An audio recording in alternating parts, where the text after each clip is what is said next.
Well, the preacher's Sunday sermon was forgive your enemies.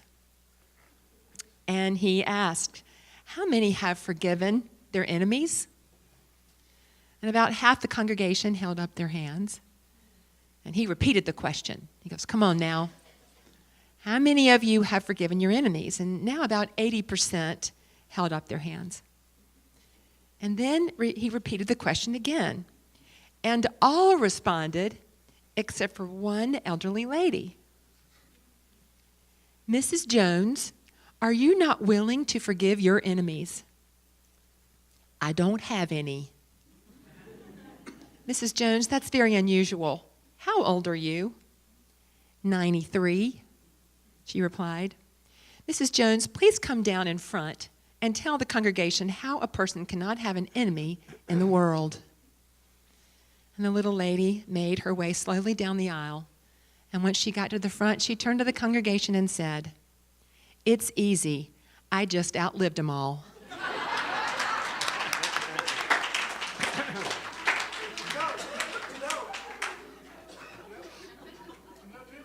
That is a way. So today we continue our exploration of Robert Brummett's book, Living Originally. And we are having an amazing time on Wednesday nights, and I know you also are, those of you that are in the Sunday morning class with the Sundermans. Yeah. Some people are going to both, and yeehaw. That's wonderful. So, living originally, what does it mean to live originally again? It means that we live from our knowing of the truth of what we are, our true origin, our wholeness, our divinity. And so last week we explored these two core practices, because what this is about is integrating practices into our life. Because see, what we're about here in Unity is practical spirituality, where we take it into our lives and we use it every day. And so Robert Brummett is giving us practices to live originally. And the core foundational practices that we looked at last week were radical self-awareness and radical self-acceptance. And the gist of those two practices are, radical self-awareness is when we become aware of ourselves. Like when I look in the mirror, I'm aware of myself. But the radical piece comes when I can be aware that I'm aware. I can be aware that I'm aware, and I'm aware of not only seeing myself, Cheryl, the physical body, but what I'm feeling, what my experience is in that moment. And I can step back from it and I can witness it. And the radical self-acceptance piece is when I can see that and I can be aware of that, but I can accept whatever that is without judgment. And let me tell you, sometimes that's a breakthrough. It can be difficult sometimes, can it? For us to, first of all, stay in present moment awareness, because see, when we are aware, and we are aware that we are aware, the beautiful gift of that is that we are living in the present moment. And that's where the fullness of life unfolds. And when we are living in the present moment, that is when we can make conscious choices about how we respond in life versus a knee-jerk response. I think we all know what that is, right? So when we're self-aware, we can consciously choose our responses. And when we're self-accepting, we can accept whatever those responses are and then make another choice if it's not really in alignment with the truth of what we are. So those two practices are core. And they are really the foundation for transformation. Because, folks, the thing is, we can never transform, we can never make a change in our life until we become aware. Awareness is foundational. So this week, we're exploring unlimited forgiveness and universal benevolence. Unlimited forgiveness, meaning I forgive others for the mistakes they've made that have that have been hurtful to me. And I also forgive myself. And I love that scripture from the Daily Word because Jesus said it so right on when Peter the disciple came to him and said, Jesus, how many times should I forgive my brother that sins against me? 7 times? Jesus said, oh no, not just 7, but 70 times 7. 7 metaphysically is the number of completion. Completing, completing, completing, completing. Forgiveness is completion with the past. And so Robert Brummett teaches that there are 2 phases of forgiveness. One, the first phase is just simply making a conscious choice from a willingness to forgive, see? Because there has to be an awareness. I'm noticing I'm holding on to hurtful feelings. I'm noticing I'm having some condemning thoughts. So the first step in forgiveness is acknowledging that forgiveness needs to take place and making a conscious choice from willingness to do that. The second phase that Robert Brummett teaches in forgiveness is that the healing process gets to take place. Because as many of us know, forgiveness is a process, right? Typically, it doesn't happen just like that. It takes steps. And so I wanted to just go over those steps with you this morning of what Robert teaches. So again, the first step is being aware there's a need to forgive. When there's any desire for revenge, any judgment, seeing someone as bad or wrong, and remember, that applies to yourself as well. Oh my goodness, folks. I think that's where probably the majority of our forgiveness work gets to occur, with ourselves. So this process absolutely applies to us. Second step, be willing to forgive. Just be willing. Plant a seed of willingness in your consciousness. And look within for support from your inner wisdom, your strength, love, power, and wholeness. See, folks, the reason that you are capable of forgiving something that has been horrendous in your life, the reason you can do that is because you are inherently whole. You are never broken. You can never be broken because you are whole. Nothing compromises that, ever. And from an awareness of your wholeness, you can let it go. You can. Because it will not take anything away from you. And be able, the next step is releasing the condemnation, even though the ego might say, are you kidding me? Yeah. And remembering that when you decide to let something go, it is never, and you've probably heard this before, but I'd really like for you to hear it this morning. You are never condoning what someone has done that has been hurtful, ever. But what you are doing is you are saying yes to claiming your wholeness. And the tricky part, that I think the reason we sometimes go the other direction when it comes to forgiveness, is that in order to truly move through the process and to let it go, is that we've got to be willing to feel the pain, to acknowledge it and to feel it.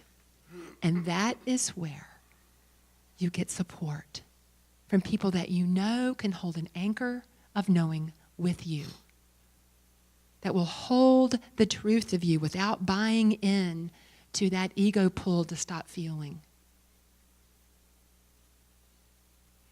So I invite you to, as you move through that, to integrate some practices into your life, such as prayer and meditation and journaling and seeking external support if you need it. And the next step is to know the truth through prayer and meditation of your inherent wholeness, of the love that you are, that has never, ever, ever been compromised, folks. Nothing changes your inherent nature, that's love and joy and beauty and magnificence. Nothing. Nothing, nothing, nothing. And if you ever doubt that, come see me.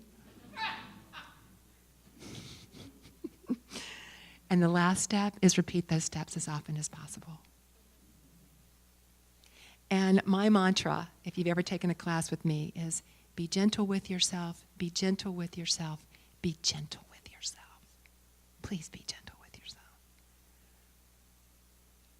So, when we can let go, when we can forgive, because another thing I just want to remind you of is when we're holding on to unforgiveness, folks, it creates dis-ease in our physical bodies. Stomach ulcers, obesity, low self-esteem, the list continues.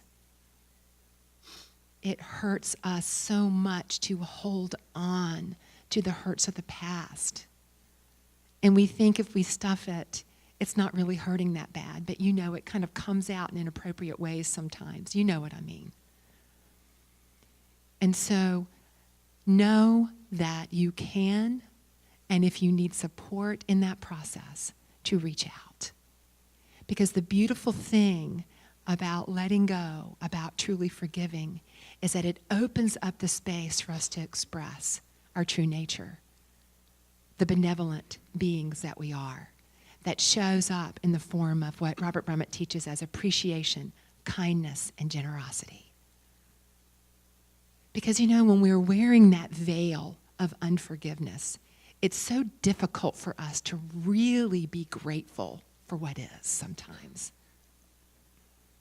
And so when we're able to let go of that, I call it like a bag of rocks, when we can let it go, we're more light and we can see the light. We can behold the beauty of all there is to be grateful for. Appreciation, appreciating what's in our life, seeing how valuable it is for us. That's what's available to us from unforgiveness. And as we appreciate the inherent kindness that we are, just makes way to express kindness, just simple kindness, folks. That when you express, have you ever noticed when you express kindness in your life, how it's like, you just kind of feel, whether it's holding a door for someone, you know, a woman comes with a baby stroller, you just make sure the door stays open until she gets through, or, you know, helping someone on an airplane, or, you know, whatever it is that you see, that you step in and you express kindness. I tell you what, the ripple effect of kindness, folks, makes an impact on our world. It does. And then from that, generosity. Because when we're willing to be kind and we're willing to be grateful because we've let go of the burden of unforgiveness, our spirit is so much able to be generous. Generous, just giving from that wellspring, from that knowing of our wholeness. See, we can be generous because we know our wholeness. We know our abundance. So, take a deep breath with me. Yeah. So this week, I just invite you to do some inner work with anything that you're holding on to from the past, any unforgiveness, and to practice keeping your heart open. And just work with that idea. In the quiet and stillness of your being, just allow whatever burden you're carrying, whatever unforgiveness, just allow in the stillness of your quiet time. Allow it to bubble up and allow yourself to feel. And I'm a big fan of journaling. Just journal it all down. Throw it all down on the page. And just keep working with it because it's a process. And then pick 3 people in your life that you appreciate. That when you think about what it is to be grateful in your life, that you three people come to mind. And I invite you in your journaling time to write down why they matter so much to you. And if you feel led, tell them. There's nothing more uplifting than to hear why somebody appreciates you, why they're grateful for you. And give a kindness blessing. There's a blessing. May you be happy.